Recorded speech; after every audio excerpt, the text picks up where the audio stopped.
Bismillahirrahmanirrahim.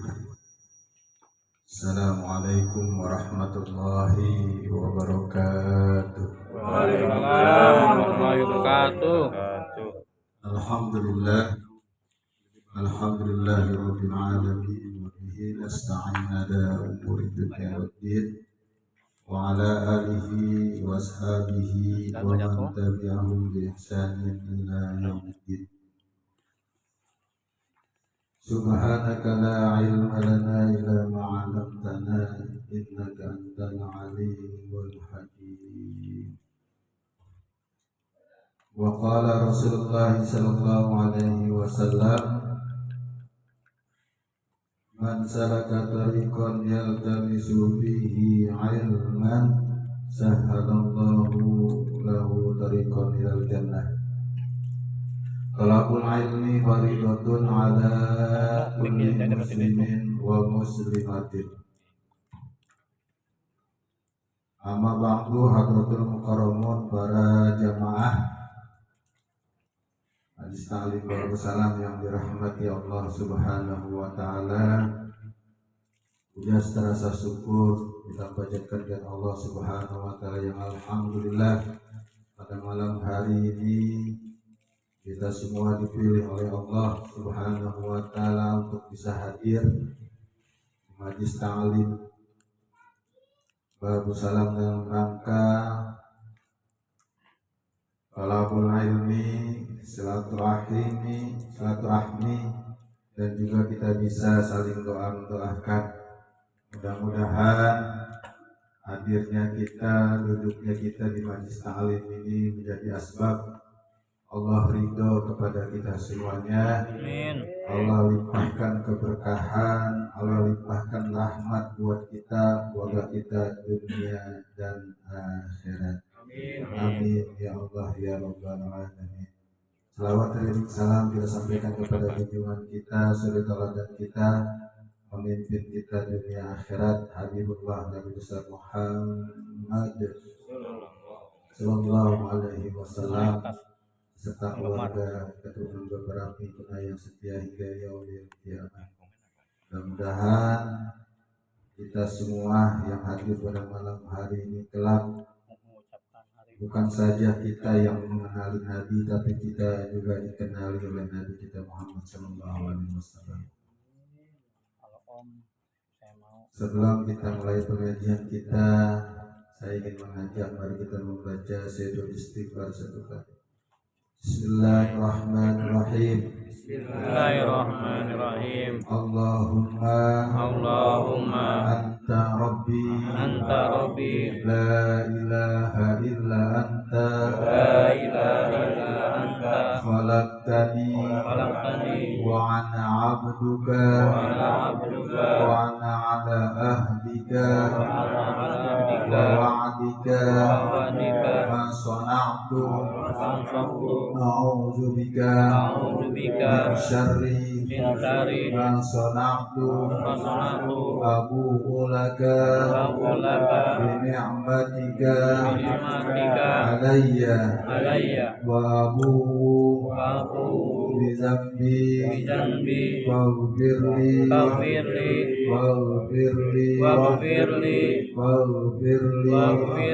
fa innahu la yaghfiru dzunuba illa anta. Mudah-mudahan dosa-dosa kita pada hari ini dan juga dosa-dosa kita yang telah lalu diampuni Allah Subhanahu wa taala. Amin ya Allah ya Rabbal alamin. Para jamaah sekalian, saya ingin mengajak bareng-bareng kita belajar, dan mulai malam hari ini insyaallah sampai seterusnya kita akan belajar tentang bareng-bareng tentang hadis Arba'in An-Nawawi, dan sebenarnya sudah menyampaikan tentang hadis yang pertama daripada pelajaran kita, hadis Arba'in An-Nawawi, dan sekarang kita sudah masuk di hadis yang kedua Bismillahirrahmanirrahim. An Umar radhiyallahu anhu aidan. Jadi suatu ketika dikisahkan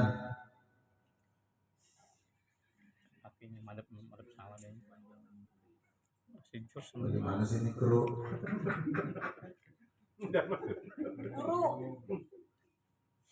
Mana gambar saya nggak ada itu.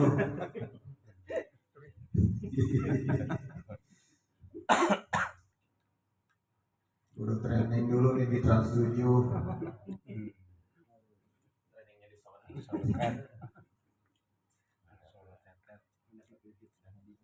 Saya ulangi, an Umar radhiyallahu anhu aidan, bahwasannya suatu ketika dalam majlis Rasulullah Muhammad sallallahu alaihi wasallam didatangi malaikat Jibril alaihi salam. Dikisahkan dari Umar radhiyallahu anhu, qala bainana nahnu. Jadi kata Sayyidina Umar, di antara kami ketika itu julusun 'inda Rasulillah sallallahu alaihi wasallam zata yaumin. Jadi suatu ketika kami sedang duduk-duduk. Jadi kalau sekarang diumpamakan di majlis lah. Karena memang para sahabat-sahabat Rasulullah itu belajar, kalau kata kita ngajinya itu sama langsung sama Nabi itu ya kayak gini nih. Jadi dikisahkan inda Rasulullah SAW ketika itu datanglah iza qala alaina, maka tiba-tiba datang di tengah-tengah kami, di kerumunan kita kayak gini nih, rajulun, seorang laki-laki, sadidu bayarin siyadin, kulitnya itu berwarna putih, sadidu sawadil syamri, dan rambutnya amat sangat hitam, la yura alaihi atrus safa, dan diantara kami tidak pernah melihat. Jadi sebenarnya ini tentang dikisahkan ketika Rasul Muhammad Sallallahu Alaihi Wasallam sedang duduk-duduk di majlis bersama para sahabatnya, didatangi malaikat Jibril. Jadi salah satu sifat malaikat Jibril itu, Pak, ini pelajaran di pesantren ketika kami masih kelas-kelas 1 nih. Ini barangkali kita juga banyak yang belum tahu nih tentang malaikat Jibril alaihissalam. Jadi kalau dikisahkan di sini, sadidun bayaris sibab, putihnya, betapa putih kulitnya itu amat sangat putih bersih. Jadi putihnya bukan putih pano, bukan, tapi putihnya berseri-seri.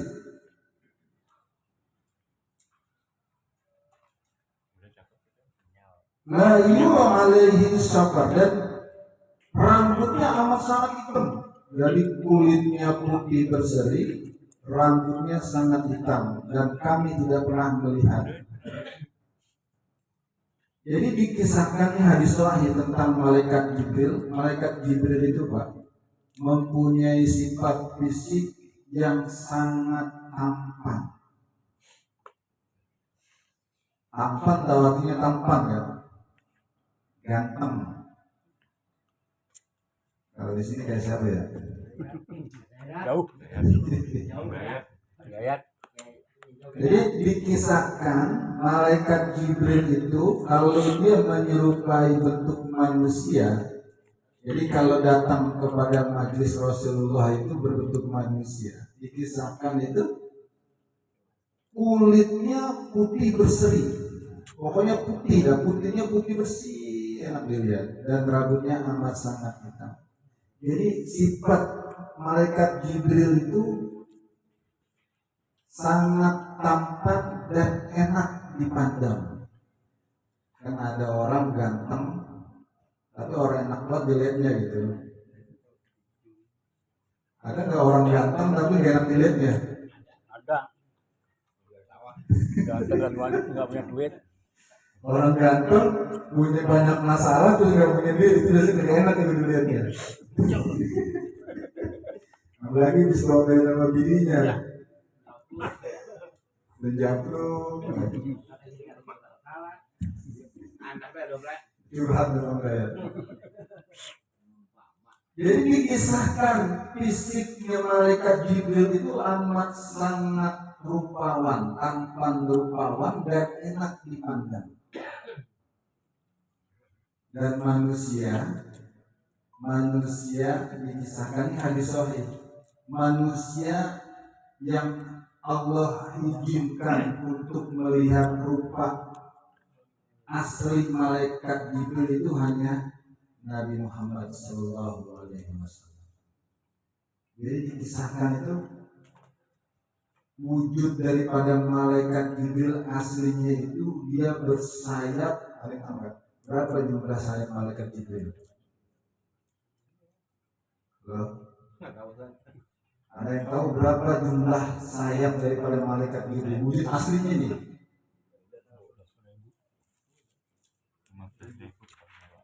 Bos saya semuanya rokok.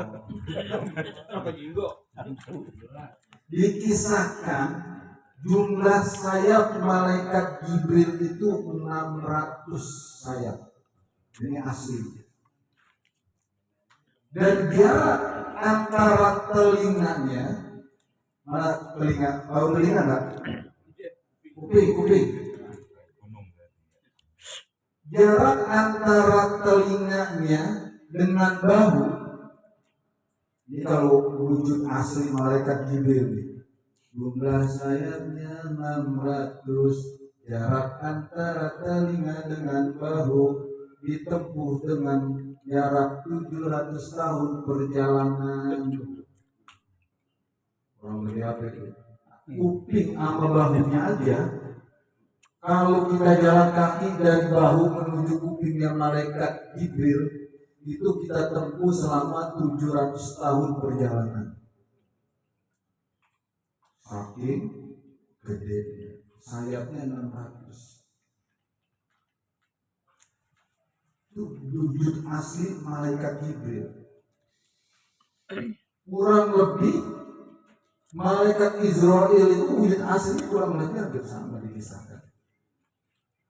Maka kalau malaikat Jibril itu akan menemui atas perintah Allah untuk menemui Nabi Muhammad, dia akan berwujud seperti manusia. Dan ketika Allah izinkan malaikat Jibril berwujud manusia, maka bentuk fisiknya, sifat fisiknya itu adalah kulitnya putih bersih dan tampan rupawan dan enak dipandang. Itu malaikat Jibril alaihissalam. Jadi kalau misalnya besok lagi ngaji, tahu ada orang laki nyamperin duduk bareng-bareng, lihat dulu ganteng apa kagak, enak nggak orangnya dilihat. Kalau misalnya putih berseri terus dilihat ganteng, lah itu bisa jadi malaikat. Kalau kita bukan malaikat Jibril kali, malaikat Israel yang mungkin kita rapi ngaji.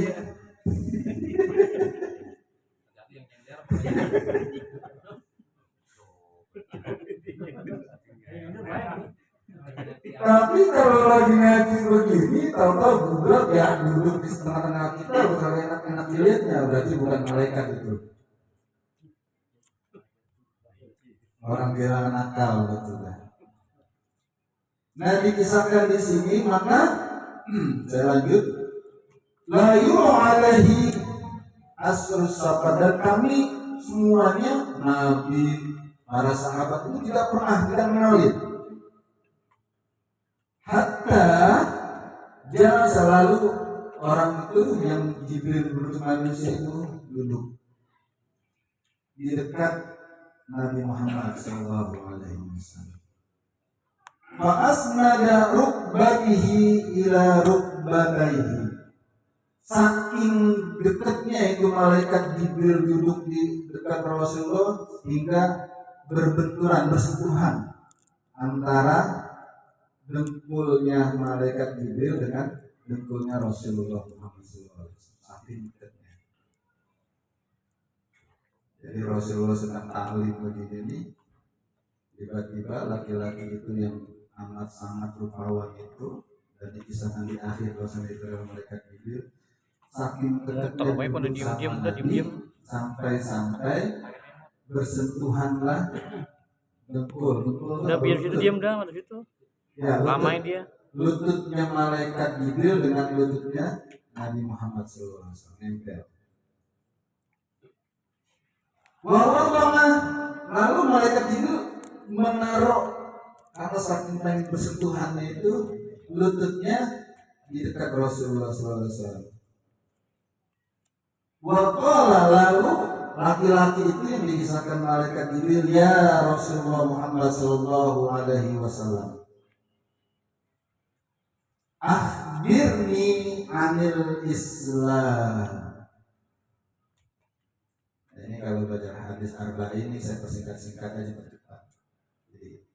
Jadi ternyata malaikat Jibril itu yang tiba-tiba datang di dekat Rasulullah, saking dekatnya airnya bersentuhan antara lututnya malaikat Jibril dengan Nabi, sambil bertanya kepada Rasulullah Muhammad SAW, ya Rasulullah, ya Habibullah, ya Nabiullah Muhammad SAW, akhbirni anil Islam, kasih tahu kepadaku apakah itu Islam.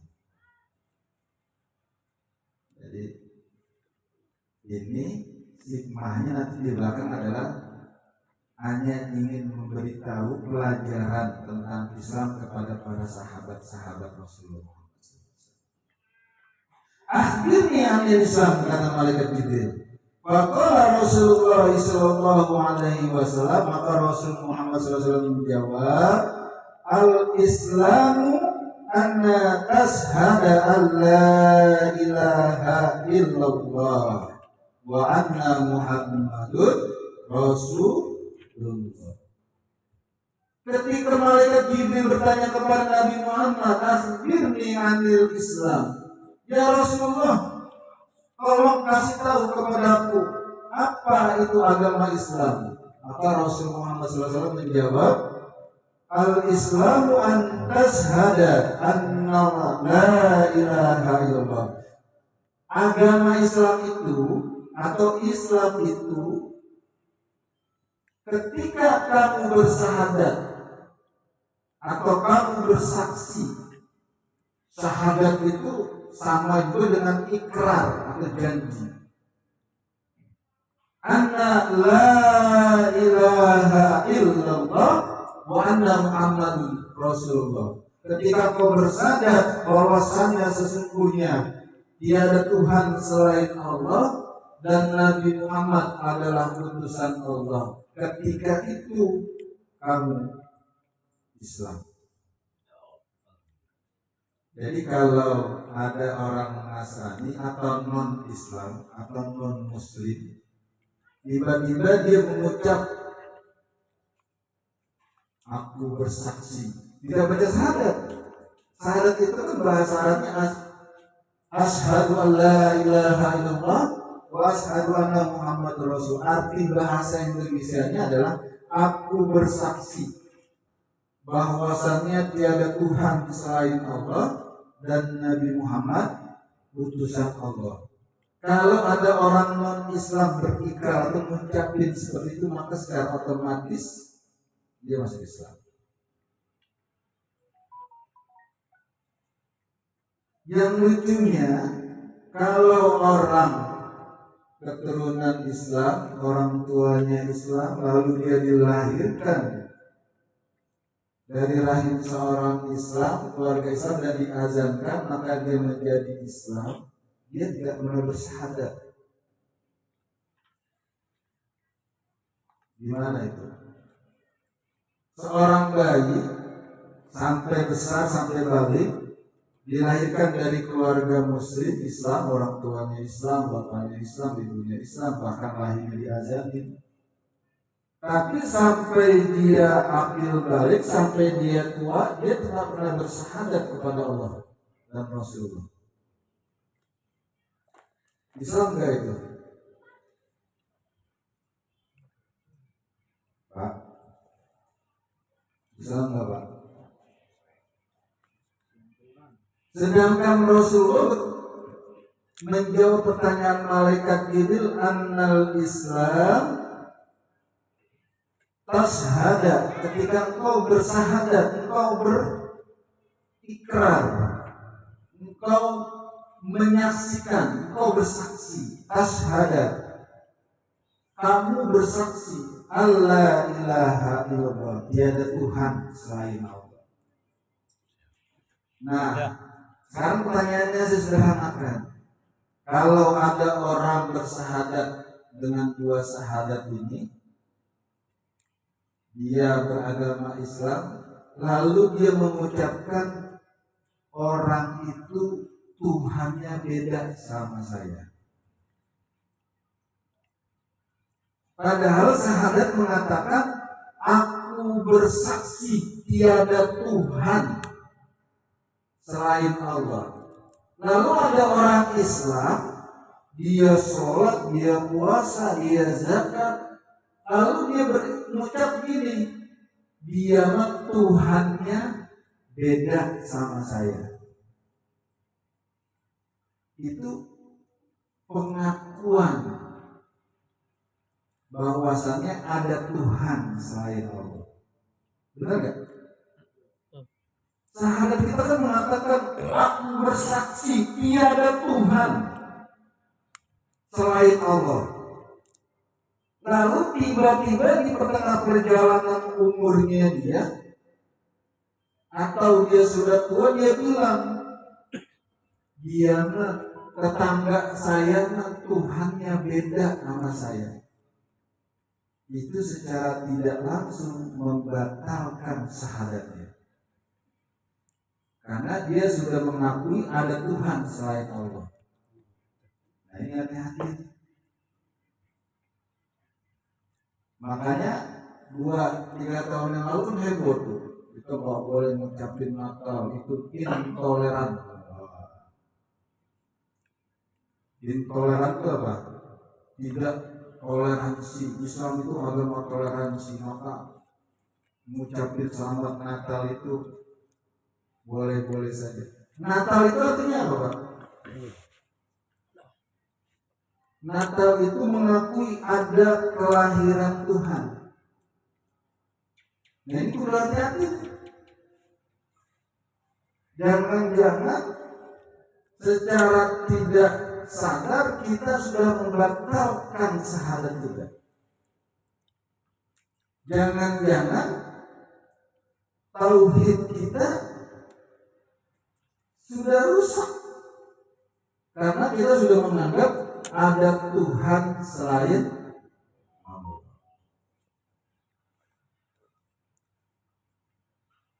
Di majlis taklim ini yang namanya saya bersaksi bahwasannya yang namanya Ustadz Mandang cuma ini orangnya.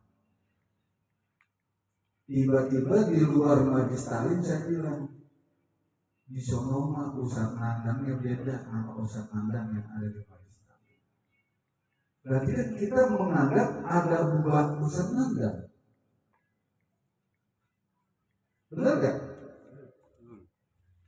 Kalau kita berikrar bersyahadat asyhadu alla ilaha illallah, aku bersaksi tiada Tuhan selain Allah. Lalu tiba-tiba kita mengatakan dia sama Tuhannya beda. Kan itu sama saja kita menganggap ada Tuhan selain Allah. Nah, ini hati-hati lagi. Maka kenapa dalam sholat itu kita pasti bersyahadat? Karena bisa jadi dari sholat subuh ke sholat zuhur kita sudah ada khilaf, ada kesalahan yang kita tidak sengaja, ada ucapan, oh itu mah Dia mah orang itu mah yang Tuhannya beda. Oh dia mah Tuhannya si anu. Nah, itu hati-hati tuh. Hati-hati. Itu sama saja kita sudah membatalkan syahadat kita atau kita sudah merusak syahadat kita. Lalu ucapannya bagaimana?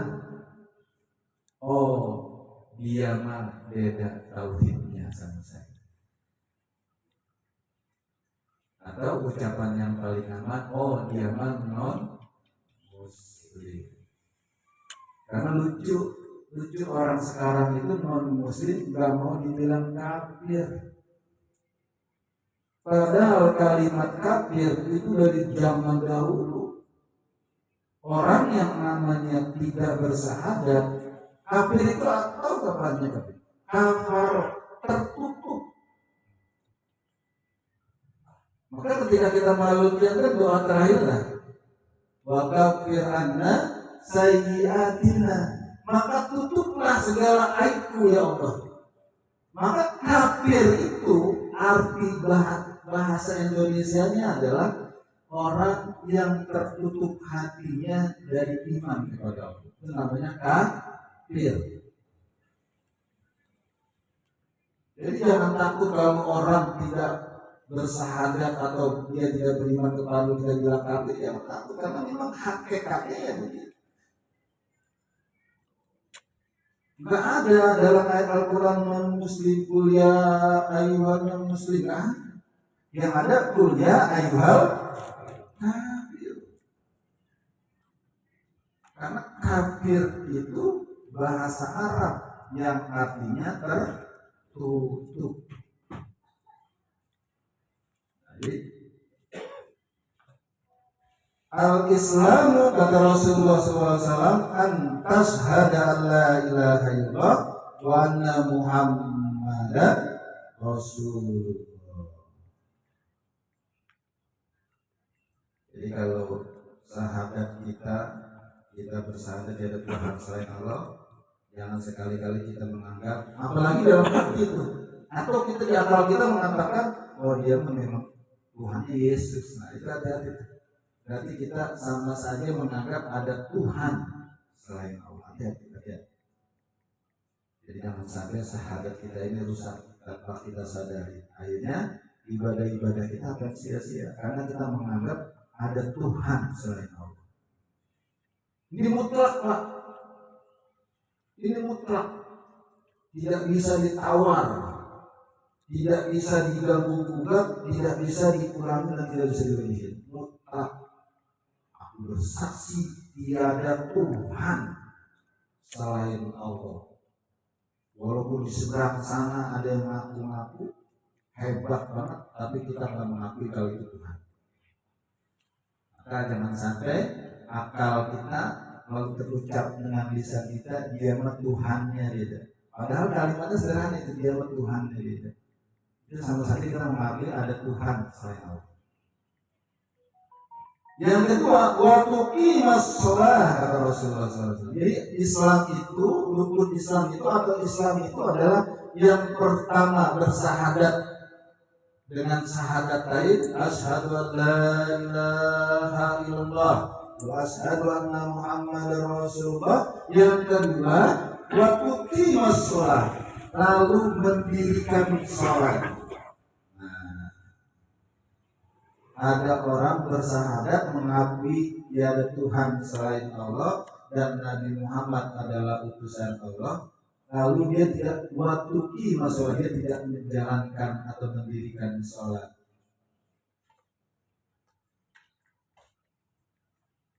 Berarti belum Islam secara kafir. Jadi kalau yang namanya al-Islam kata Rasulullah atau yang namanya Muslim itu, yang pertama dia bersahadat, yang kedua watuki masalah, lalu dia mendirikan sholat. Sebagaimana saya sampaikan minggu lalu, barangkali kalau kita mau menguatkan ibadah sholat sunnah kita rasa-rasanya memang berat karena memang kita dari pagi sampai sore kita harus berikhtiar, maka yang terpenting adalah watuki masalah. Islam kita ini diakuin gitu. Karena apa? Kita sudah mendirikan sholat yang mana? Yang wajib, yang standarnya. Yang berapa jumlahnya? 17 rakaat.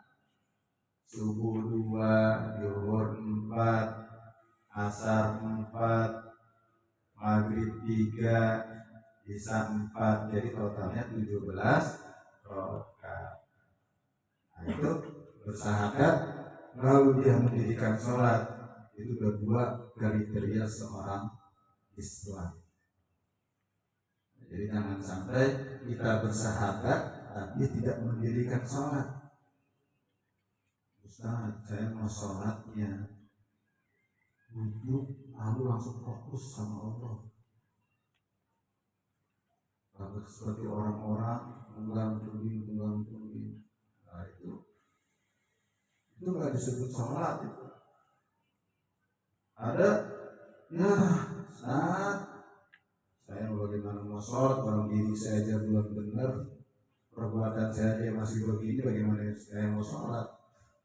Itu lebih kafir itu. Kenapa?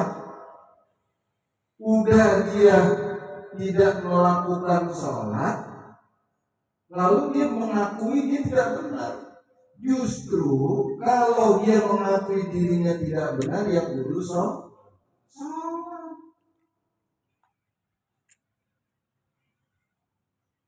Nah, ini banyak di antara kita yang menganggap bagaimana saya mau sholat, orang saya juga masih dengan maksiat. Justru Pak, maksiat itu tidak hanya melakukan zina.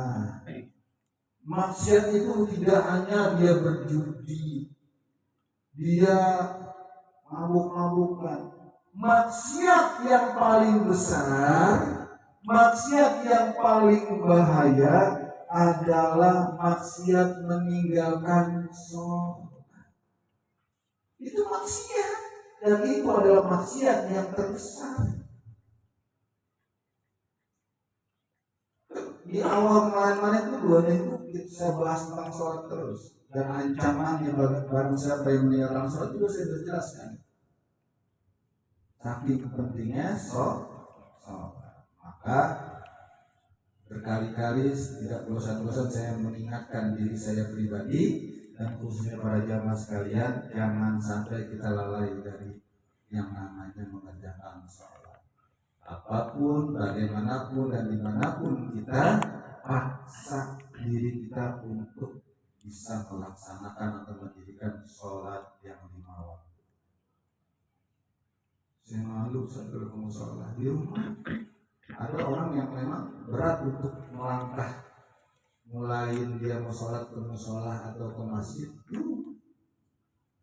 Ada orang yang sebagian memang itu berat. Saya kalau sholat dulu di musola saya rasanya berat. Akhirnya karena dia menganggap berat itu, ini udah sholat maka sholat di rumah.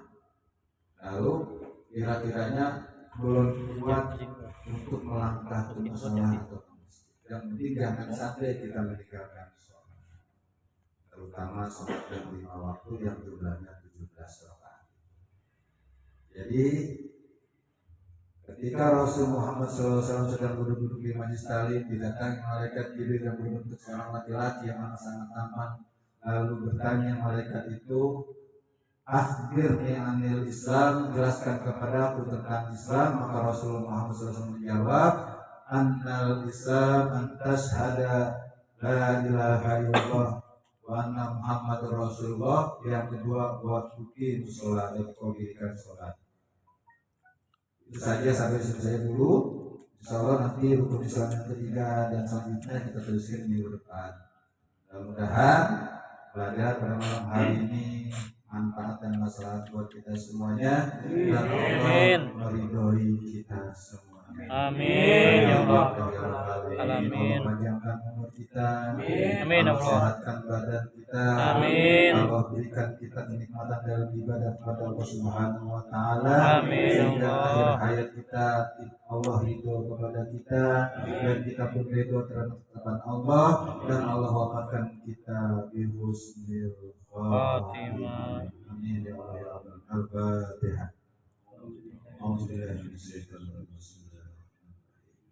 Alhamdulillahirabbil alamin. Iyyaka na'budu wa iyyaka nasta'in. Ihdinas siratal mustaqim.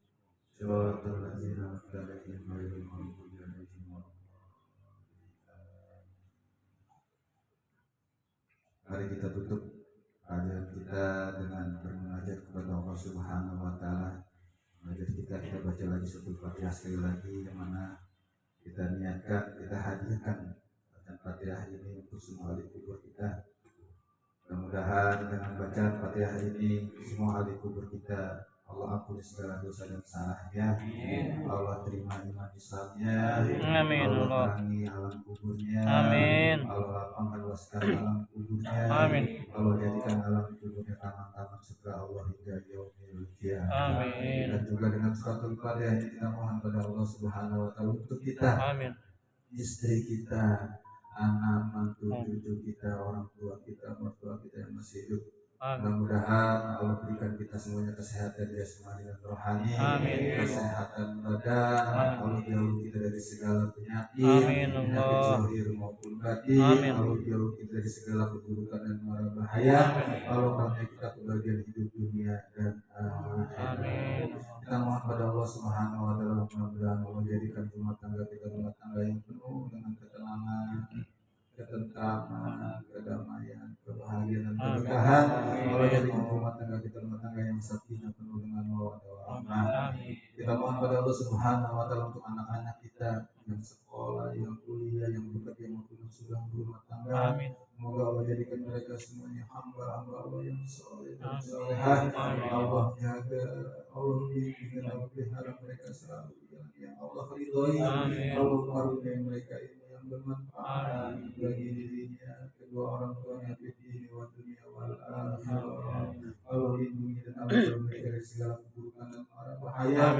Allah jadikan semua anak keturunan kita anak-anak yang berbakti kepada kedua orang tuanya, sehingga selalu mendoakan kita ketika kita hidup atau sudah wafat.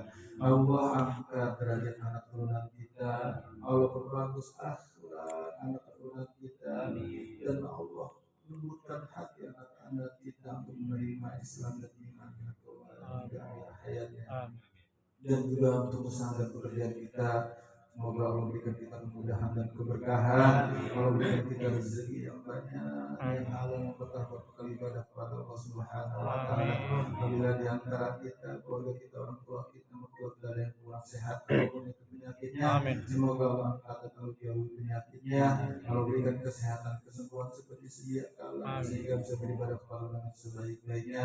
Segala hajat kita, segala kebutuhan kita, segala permohonan kita, semoga Allah ijabah dan Allah qabul.